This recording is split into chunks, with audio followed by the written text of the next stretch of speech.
Assalamualaikum dan salam sejahtera. Nama saya Nazlin binti Rizwan daripada OUM Bandar Baru Bangi. Saya merupakan seorang guru prasekolah di Khalifah Bestari. Hari ini saya ingin membuat pembintangan berkaitan subjek perkembangan sosial dan emosi kanak-kanak. Pengkhususan tajuk ini adalah perkembangan emosi dan kepentingan keterikatan dalam kalangan kanak-kanak kecil. Apakah itu perkembangan emosi? Perkembangan emosi merupakan satu aspek penting dalam pembentukan sahsiah diri dan kesejahteraan kanak-kanak. Melalui perkembangan ini, mereka belajar untuk memahami, mengawal dan meluahkan perasaan dengan cara yang sesuai.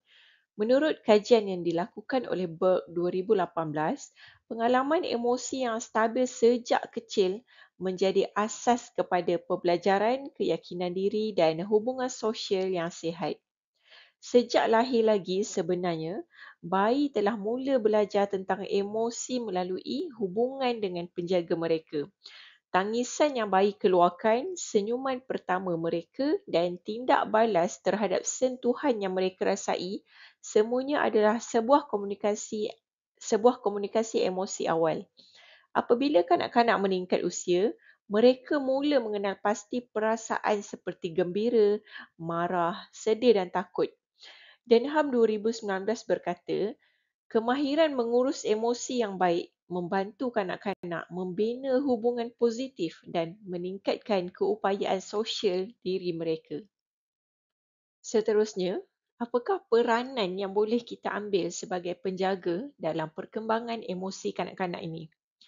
Penjaga mainkan peranan yang sangat besar dalam memupuk perkembangan emosi kanak-kanak. Mereka bukan sekadar memenuhi keperluan fizikal, tetapi mereka juga menjadi model utama kepada tindak balas setiap emosi. Apabila ibu bapa atau guru memberi pelukan yang menenangkan anak-anak yang sedang menangis, tindakan ini mampu membina rasa percaya ataupun trust dalam diri kanak-kanak tersebut. Menurut Ainsworth 1979, penjaga yang konsisten dan peka terhadap keperluan anak-anak akan membentuk secure attachment, iaitu hubungan keterikatan yang selamat. Hubungan ini membantu kanak-kanak merasa selamat untuk meneroka dunia dan yakin dengan sokongan penjaga mereka. Terdapat beberapa kesan dalam keterikatan terhadap perkembangan dari segi emosi, sosial dan kognitif. Keterikatan yang selamat memberi kesan positif yang sangat besar dari segi emosi.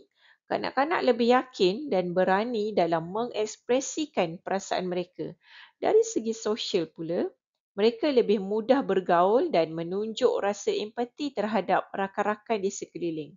Manakala dari segi kognitif, mereka akan lebih berani dalam mencuba dan meneroka persekitaran pembelajaran. Menurut Bowlby 1988, hubungan keterikatan yang positif antara anak dan penjaga menjadi asas utama kepada pembentukan kepribadian yang stabil dan seimbang. Manakala, menurut Centrock 2021 pula, menegaskan bahawa kanak-kanak yang mempunyai secure attachment lebih mampu mengawal diri dan bekerjasama dalam kumpulan. Mari kita lihat apa pula kesan negatif keterikatan yang lemah. Sebaliknya, apabila keterikatan tidak terbentuk dengan baik, anak-anak mungkin mengalami kesukaran dalam mengurus emosi diri mereka. Cassidy and Shaver 2016 menjelaskan bahawa kanak-kanak yang mengalami insecure attachment cenderung untuk berasa cemas, takut ditinggalkan atau terlalu bergantung kepada orang dewasa. Sebahagian pula mungkin menunjukkan tingkah laku agresif, ganas atau menarik diri sepenuhnya daripada hubungan sosial. Contohnya, anak yang sering diabaikan atau dihukum tanpa penjelasan yang jelas boleh kehilangan rasa percaya diri terhadap orang dewasa dan rakan-rakan di sekeliling mereka. Terdapat beberapa strategi dalam menyokong perkembangan emosi positif ini. Sebagai guru dan penjaga, kita boleh membantu kanak-kanak melalui beberapa cara. Pertama, Sediakan persekitaran yang penuh dengan kasih sayang dan rutin yang konsisten supaya anak sentiasa rasa selamat. Yang kedua, gunakan komunikasi emosi. Bantu mereka menamakan atau mengenali perasaan yang mereka rasa, seperti kita bertanya kepada mereka, "Awak marah sebab kawan ambil makanan atau mainan awak kan?" Macam tu. Jadi, ini membantu mereka mengenali dan mengawal emosi diri mereka. Yang ketiga pula, beri peluang kepada anak-anak dalam mengekspresikan perasaan melalui bermain, melukis dan bercerita.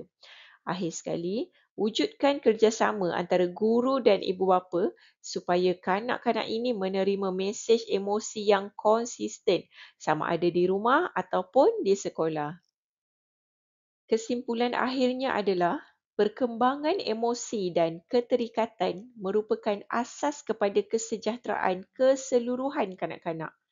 Penjaga yang responsif dan penyayang membantu dalam membina anak yang yakin diri, berempati dan mampu menyesuaikan diri dalam masyarakat kini.